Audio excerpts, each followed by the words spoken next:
you bring people on and it doesn't mean they're all good fits. Yeah. So like you got to be really, because some people, they're into the numbers, and you bring like 20 people and then you've got like 10 bad apples, and just one bad apple can kind of like ruin the mojo of the company.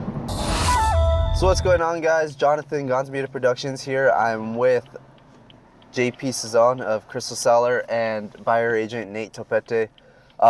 We're on our way to a shoot right now, so I figure we're going to take some time to answer a few questions, business related. So first topic being scaling. We're going to be talking about scaling. It's something that I'm currently struggling with, but something that, you know, kind of needs to be done if you want to grow your business. And I know you've done this in the past. So when do you think you're ready to scale? When do you know that you're ready for that next step?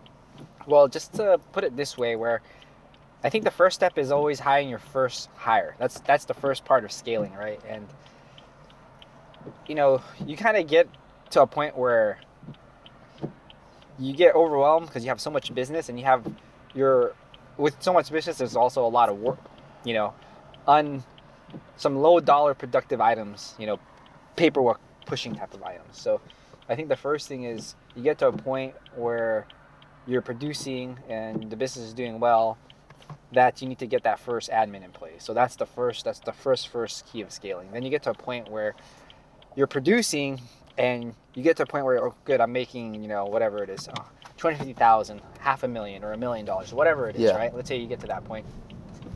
And it's just, it's kind of like working out where, you know, you kind of max out like on your, you know, where it's kind of like, I max out at like 145 and I'm trying to get to 165. That's when you need to know how to scale. That's when you really have to understand your business and your numbers, your margins,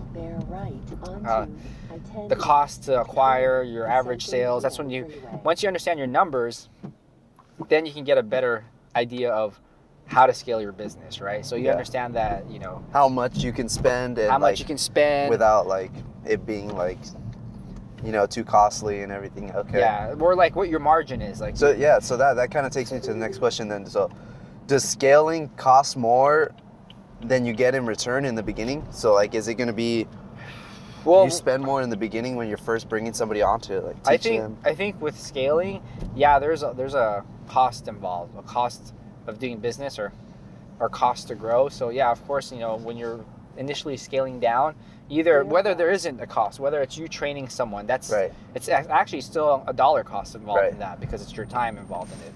So that's like an investment. You know, if you're putting your time into an admin or a new hire, it's not just the cost to pay that person, it's also the cost to train that person, and it's also your time. So yeah, there is a ramp up. They call it a ramp up, you know, a ramp up in terms of how long it takes for you to see your growth, you know?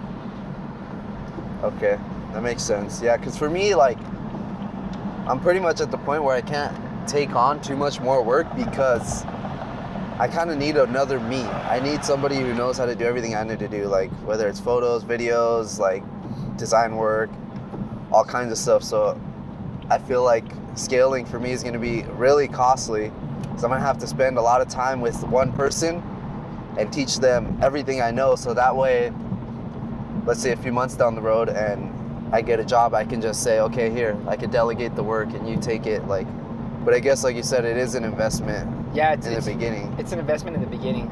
The most important usually is your first hire. So you got to be really important. And at the same time, I think there's a little exercise that I've done in the past, and I'm sure I read it in a book somewhere, that you kind of write down a list of everything you do, right? You write a list of everything you do, and then what you do is, and I did this too in the past, is I write a list of everything I want to do, everything that's in my job, and then I break it down to the things I like to do, and that's dollar producing activities, and then things I don't like to do that are low dollar producing activities, and those items I make a list for, and that's going to be the task that's going to be sent to my first hire. What's a good example of one of those? Just like one example.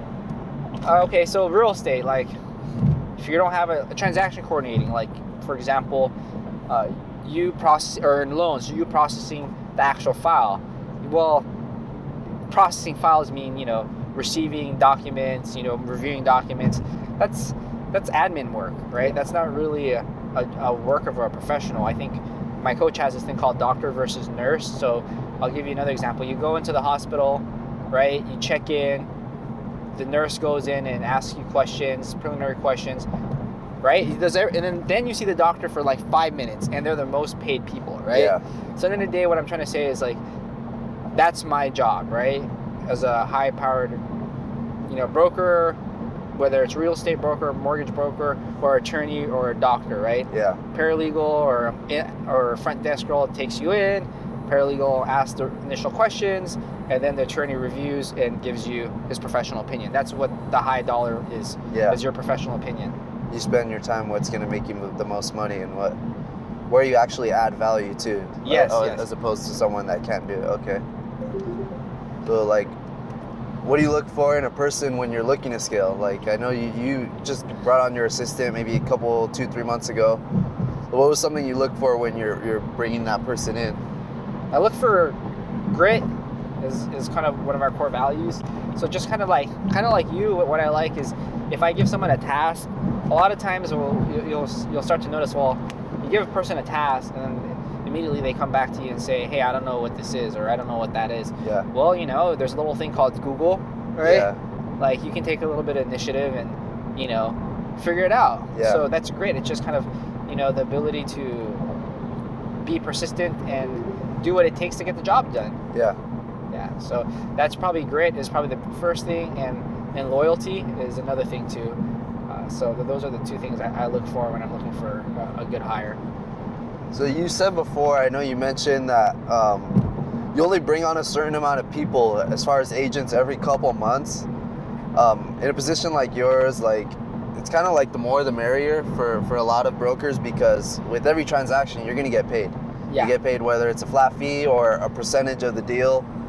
How often do you bring on new agents, and why do you kind of limit the amount of agents that you bring on? Well, to be honest, as of right now, I don't think I'm going to be actively recruiting new agents to the company. That's not where my best interest right now. Yeah. So my thing is, and it happens pretty often, you grow so quick, you can't give an attention to every broker or every associate in the company, A, and B, also you want to keep consistency and make sure that everybody's being trained to a certain level. And if you try to take on too many people at the same time, A, you're going to get burnt out trying to train and recruit and help people grow their business. And it's also taking time away from your business, right? And B, you can't.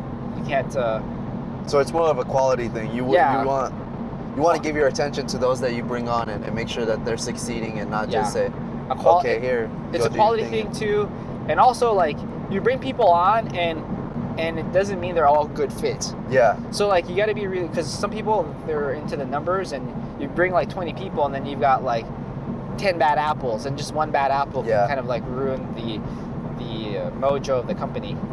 I will say, at your office, like, the culture is like really on point. It's a really young office from what I've seen. I worked with a few different offices. It's very, very young, and everybody's kind of the same person. They all have the same motivations and the same way of living, I guess. So everybody's kind of like on point and working cohesively. So that is cool.